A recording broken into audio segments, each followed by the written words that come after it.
Pra kemi një mbrojtje sociale të përkohshme dhe lidhet më tepër me integrimin në tregun e punës. Mund na tregoni pak se si funksionon në realitet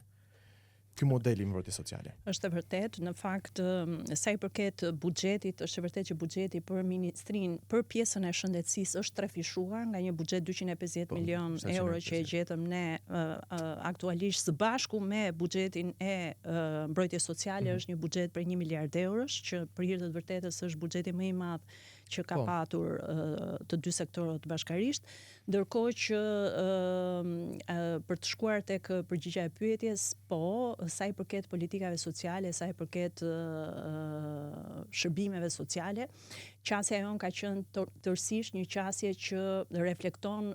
më së shumti integrimin dhe aktivizimin e të gjithë atyre familjeve të cilat në një moment caktuar të jetës tyre ka nevojë për një suport nga shteti dhe ajo është ndihma ekonomike apo shërbimet sociale të përkujdesit, por synimi ynë kryesor është që këto familje të mos mbeten peng i një lëmoshe të dhënë nga shteti, por të aktivizohen, të integrohen, të aftësohen për t'ja dalë mban vetë.